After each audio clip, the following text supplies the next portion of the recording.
Hello everyone, my name's Laeticia Sevin and welcome to the International Opportunities Podcast. This series will give you an insight into our students' first-hand experiences abroad, whether that be a study exchange or work placement. From Fiji to Canada, our students have done amazing things abroad and we want to showcase that to all of you. If you're thinking about going abroad for your studies or for work, then this series will hopefully give you some inspiration, tips and advice. Today we have Christine in the studio. Hi Christine, if you'd like to introduce yourself for us. Hi, I'm Christine. I'm studying Prosthetics and Orthotics and I got to spend some time in Uganda last summer. Can you tell us a bit about the work placement programme with Knowledge for Change? Yeah, so Knowledge for Change can have a partnership with the University of Salford. So I went over and spent a month in the hospital in Fort Portal in Uganda. So I was working with the Prosthetics and Orthotics team there. That's really cool. What motivated you to pursue a work placement in Uganda? It was something that got offered to us as part of the degree course. And we had some students who went the previous year came and talked about what an amazing time they'd had there. And it just seemed, why wouldn't I want to go and do that? Exactly. Why would you not want to go? And what skills were you looking to develop from doing a work placement abroad? So at that point in my course, we'd mainly just done a lot of theory or sort of practicals using models. So I hadn't done a placement yet where we were actually getting to see patients and understanding what kind of goes on in the hospital and the prosthetics orthotics department. So it gave me like really great first-hand experience watching how that worked in a hospital setting and getting to meet lots of patients. Yeah, but that was incredible to see a completely different side to the hospital as well compared to England. Very much so. Like one of the kind of most surprising things was the resources and just how much they looked after everything. So all of their tools and machines they all had dates on them. Lots were even older than me. Everything was just looked after and you didn't waste anything. It was just they didn't have very many resources, but they were so resourceful with kind of what they had. That's brilliant. And what were your expectations before going abroad and how did the actual experience compare to that? I think I was a bit nervous. Had never been to South Africa at all, so I wasn't sure sort of what to expect. But the people were just some of the friendliest people that you've ever come across, and lots of people don't have very much, but couldn't be friendlier, and everybody just wants to feed you. That's one thing they do have. Oh, that's amazing. I would not complain about that. Oh, it was brilliant. What foods did you try? It's quite a big Indian influence in the foods in Uganda, so lots of different kind of curries and stews. And that sounds beautiful. Making me hungry. Fresh fruits and but everywhere you went, you were just fed. I was always needing a little nap at lunchtime after the meal. Little food nap. And where did you stay during your time there?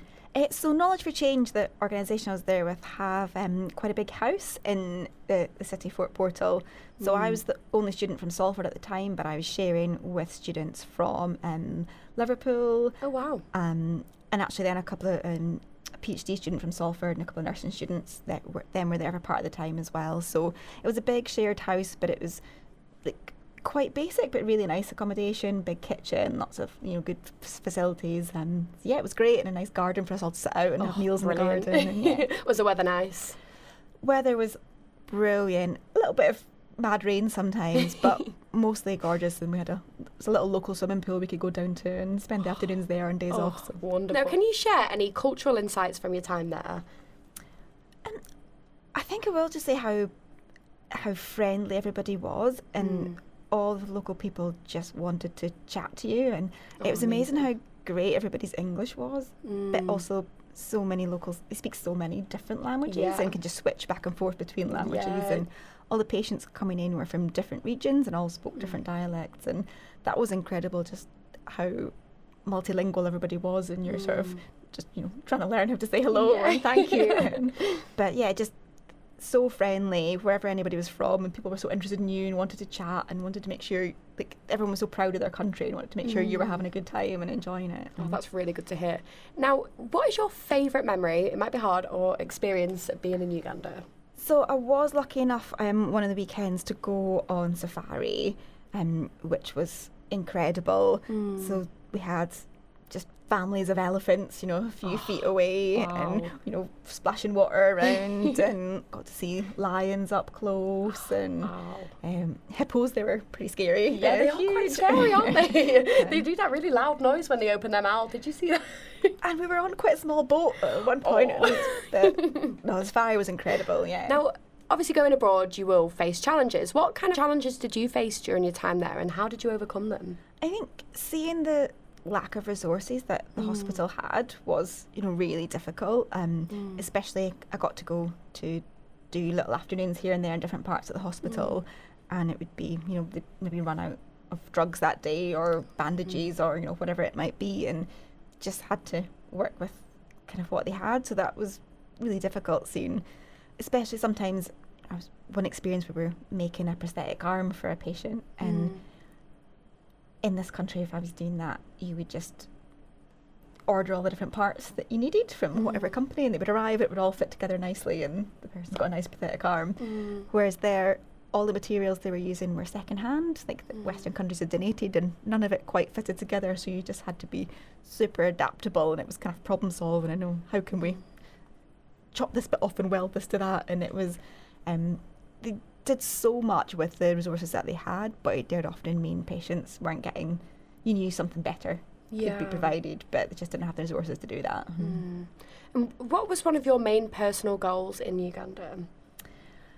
I think for me, just experiencing a different culture, and and it gave that real insight to me about how lucky we are with the NHS in this country, and it might not be perfect, but then when you get to see how it compares with sort of hospitals and the healthcare in somewhere like Uganda, so it was really eye-opening and kind of made you appreciate what we have here. What key skills and life lessons have you taken away? From a practical sense and skills, I got to do so much in terms of like casting patients who were coming in, to get a new limb fitted, or taking part, or at least observing and learning from sort of patient assessments. So practical skills wise, that was great, because there's a limited amount I'd got to do on my course thus far on that. But yeah, the staff there were just really keen to teach and get you involved. So I learned loads from just watching them and listening and seeing how inventive they were. What advice would you give to students that are considering a work placement? I would say, don't think twice about it. Absolutely go and just see what different perspectives you're going to learn, and have a great experience. And it's so helpful to see some, a service from a different perspective, a different country, get involved in the culture. Uganda was such a beautiful country as well, in terms of going on safari, being a tourist, and I couldn't recommend it more. If the opportunity's there, then jump. Yes, great advice. And do you feel you made a lot of friends and connections whilst you were there? Definitely, yeah. My phone is often beeping with different people that I sort of met out there that are sort of still in touch. And then I met a couple of nurses from Salford out there, and we've become sort of good friends. That's great. So both in terms of local people and those from Salford that I met when I was in Uganda. What advice would you give students on what to bring in their suitcase? Because you went for a month, didn't you? I went for a month. My suitcase was a bit unusual in that I took 11 prosthetic hands with me. I haven't quite heard that one before. I wouldn't recommend that, because customs get a bit confused by that.